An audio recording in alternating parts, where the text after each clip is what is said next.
Welcome to the Diary of a Ghanaian Lawyer, your gateway to Ghanaian law and the lives of Ghanaian lawyers. Over here, we explore the real life wins, struggles, and strategies of lawyers in Ghana and beyond.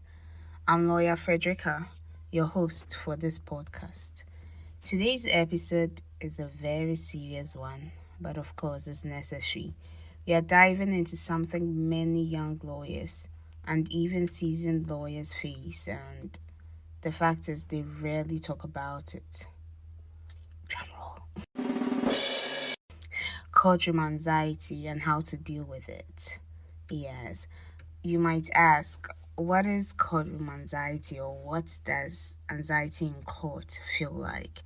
So, signs of courtroom anxiety are like you start getting sweaty palms, a racing heartbeat, dry throat, blank mind, and sometimes you get a sudden urge to run to the washroom or just disappear. You dread courtroom appearances so much that you start asking yourself, who sent me to do law? Who? See, you might be feeling these things, but you might not know what it is, or you might think is normal.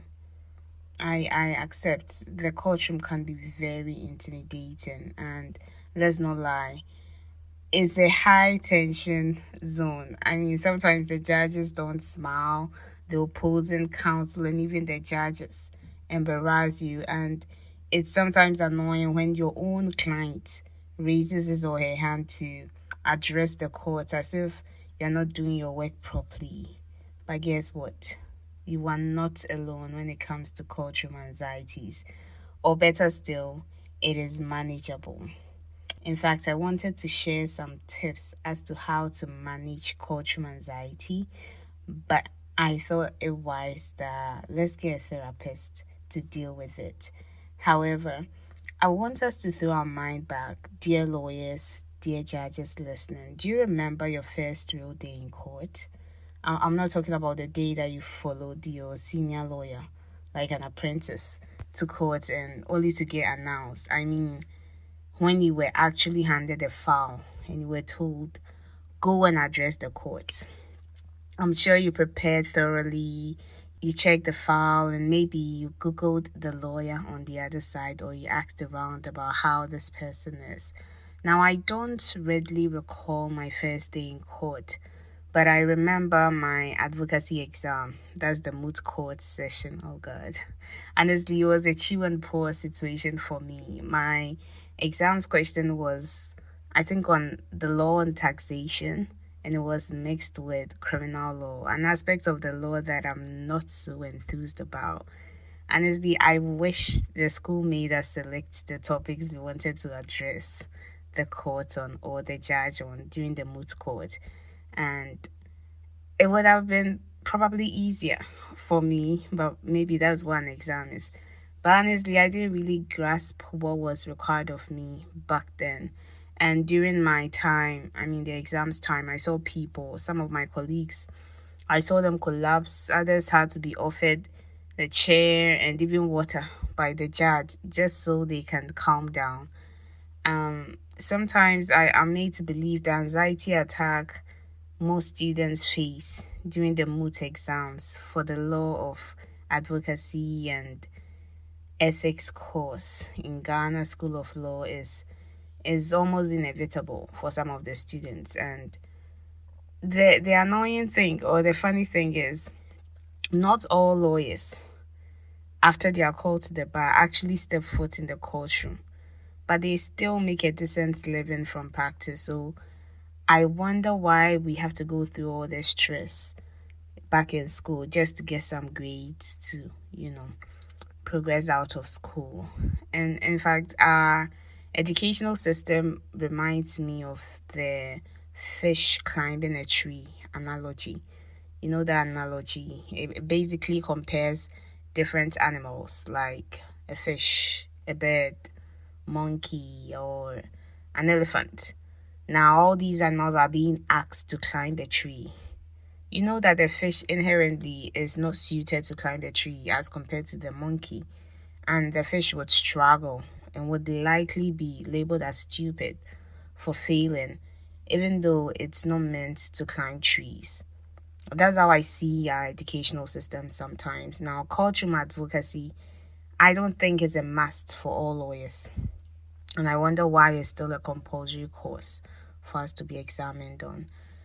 And as if law schools pressure is not enough, you get into practice and some seniors set you up. Now, they hand you a file and they tell you to go and get a date or an adjournment, only for you to get there and you are told that there is a motion on the docket to be moved, or even trial is to commence or trial is to continue. Now, in all sincerity, I don't know why any senior lawyer would risk the case of a client who trusted you and paid you with their file and their case just so you can prank or teach a new lawyer a lesson. As seniors, I know you know very well that what we are taught in school is a minute fraction of what actually goes on the ground. So we actually look up to you to be guided, not to be set up.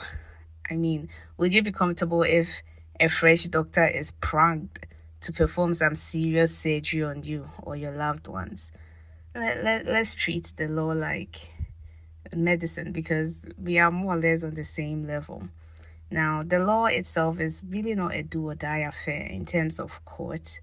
And even for lawyers who choose to practice in the courtroom, you'll find that there are those who stick to less stressful areas like estate matters, like the applying for letters of administration, probate, non-contentious divorce cases, drafting wills, contracts, those things. So please, our seniors, when we come to you for pupillage or for lessons, please teach us what the courtroom tactics are, the ones we need to actually thrive, instead of sowing more seeds of anxiety in us. As a survivor of courtroom anxiety, I was going to share 5 practical ways to deal with courtroom anxiety, but I managed to get us a therapist to take us through it. We have Nanteer Eric, a clinical psychologist and a researcher, to give us more insights on anxiety in general, centering more on courtroom anxiety. He will take us through why we get anxious when appearing before judges, and he will share practical ways to manage courtroom anxiety. Let's hear him. First of all, it is important for everyone to understand that anxiety is a very normal thing. It's when it happens in excess that it becomes a problem. But normally, anxiety in small, minimal doses is not a source for concern. You can actually see anxiety as or nerves as this is a popular saying that it's the respect we pay to our audience. The fact that we are nervous means that we respect their opinions of us enough, right? So if you consider anxiety along those terms, then there's not much of a problem. It's a problem when it happens too often, when it's too intense, lasts for way too long than it should. So in this case, we're talking about lawyers going to court. If every single time you're going to court, you're anxious, that's happening for way too long. And even if your anxiety, let's say if it's a high profile case, depending on the type of case, if your anxiety lasts for longer than necessary, then it becomes a problem. But having nerves before a proceeding or whatever doesn't it's not much of a problem at all. Again, when it happens too often, when it's too intense, when it lasts for too long, or if you realize that it's interfering with your daily activities, it's interfering with your relationships with others, it's interfering with your productivity at work. That is when anxiety becomes a problem. I always tell my clients that if you're anxious, especially when it's in relation to other people, you should always realize that other people are human just as you are. So you may be placing too much premium on their opinion because judges are human beings. You, as a lawyer, you're also a human being. You are prone to your moods. Why would the judge not be prone to his or her own mood? Right? So they are human just as you are, and so they may lash out at you during court, or they may say things that they don't really mean or need to say. But that is how you don't know how their day is going, you don't know how they are feeling. You're not in their mental space to be able to guess the things that they are going to say. So just as any other person's comments may not affect you so much, you should sometimes think of the judge in such a scenario. You as an individual too should also be aware of the kind of anxiety that you deal with. So some people have generalized anxiety disorder or GAD where they are constantly worrying about everything. So even as a lawyer, it's not just about going to court. The person is constantly worried about every single thing. My car, how I'm going to get from here to here. There's always a constant worry. So the mind is like a battlefield. Some people have social anxiety. That's fear of judgment in social situations. So some people feel like they might, excuse my French, fuck up in court. So then they have anxiety. And then there's panic disorder, which is like a top tier anxiety, right? Which has a varying array of symptoms. People who have phobias, like some specific phobias that also are related to anxiety. And performance anxiety, which is more specific to what we are discussing here, where somebody fears, I mean, being in court is all a performance, isn't it? So somebody fears performing, whether it's public speaking or even court appearance. One thing that I think everybody should be aware of is that to be able to reduce the kind of anxious feelings that you have, you should always be extremely comfortable with whatever you are going to present. Right? Once you familiarize yourself with your stuff, it's very easy for you to calm yourself down. However, if you are ill prepared, no amount of calming yourself down would assuage your fears because you know that you are not prepared. So preparedness is probably the number one thing that you should have. So assuming you are prepared, but you still have these bouts of anxiety, you feel like you are not good enough. There's always that imposter syndrome that also comes. Let's not forget about that. There's some things I let my clients do all the time, people who come presenting with anxiety related issues. You could do the grounding technique, right? And the grounding technique, anytime you're anxious or you're super stressed, it triggers amyg- your amygdala, which is responsible for fight or flight. But we don't want the amygdala to be triggered in that instance. We want our prefrontal cortex, which is responsible for abstract thinking and attention and conscious processes, right? We want to trigger that instead. So we do our grounding techniques. So before you enter your courtroom or during your preparation, this is how to ground yourself. First, take your mind to a place where you find comfortable. No matter how short the time you have is, it's something you need to do to calm your nervous system. So take your mind to a very comfortable place, and then, or even if you're using a surrounding, if you are too stressed to think too far, use a surrounding. What are 5 things you can see? This technique is called the 5 4 3 2 1 grounding exercise. So what are 5 things you can see? If you can see a chair, you can see a pen, you can see your leg. Just take conscious notice of 5 things you can see. And then what are 4 things you can feel or touch? Even if you can touch yourself, you can touch the desk, you can touch the floor. You mention those 4 things you can touch. And then 3 things you can hear. So inside your ear, the auditory perception you are experiencing. If you can hear the voice of someone, you can hear the voice of cars on the road, the voice of a motorbike.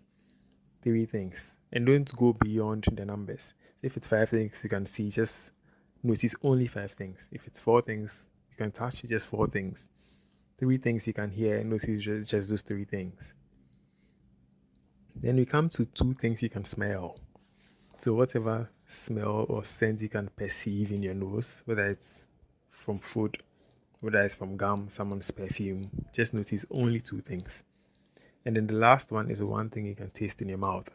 So you can run your tongue along the roof of your mouth or within your mouth to see whether you can taste something. If you've eaten wachi or whatever, you should be able to taste something in your mouth. In doing this technique, The 5, 4, 3, 2, 1, it gets difficult and it requires more concentration as you move along. Because for seeing, you can just see a bunch of things. So you confining yourself to the specific numbers helps you to know what to pay close attention to. If you are done with that, you can repeat that again, but this time changing the things you perceived the first time. So the 5 things you could see, this time you are naming 5 different things. And this helps you to really focus and get in tune with you, with yourself, and then with your environment. And I can assure you, by the time you do that, whatever is worrying you goes to the back of your mind because now you are trying to pay attention to what is around you. Breathing exercises always help. I like my clients to do breathing exercises with a bit of imagery. So if the beach is somewhere you find comfortable, just take your mind to the beach, right? And then try to perceive things you could see and the ambience of the waves. Just take your mind there. Then try relaxing using breathing exercises. So you're taking a gentle deep breath in and a gentle deep breath out. But it's supposed to be so slow because if you do it very fast, it's going to make your heart beat the more. And that's counterproductive to what we are looking for. So a very gentle deep breath in, and then you exhale. Gentle deep breath in, and you exhale. You do this for about 5 to 6 times, and you should be relatively fine. Mind you, all this goes in conjunction with your level of preparedness. So, ladies and gentlemen, to sum it all up, let's always understand that anxiety is a control issue. You have the desire to control future outcomes and your realization that you're not able to, future outcomes being a judge's reaction, your own performance, is something out of your control. So, knowing that you're unable to control that brings anxiety. Don't forget grounding techniques, relaxation. These things can really, really help you alleviate your anxiety symptoms that you'll be experiencing in the moment. If you're fortunate enough to have good social support where you have a partner or close friends who can always make you laugh or always ease the tension you're feeling, you can always reach out to them. Sometimes people can even make fun of your impending anxious moments, right? And especially for guys, this works well for guys. Just making fun of the situation lightens the mood sometimes. If you're someone who is too sensitive, you should know who to speak to. People are there, you have friends who can actually talk you out of the ruminating experiences that you're having. And this will quell your anxiety. Thank you. Thank you so much, Eric, for what you've shared.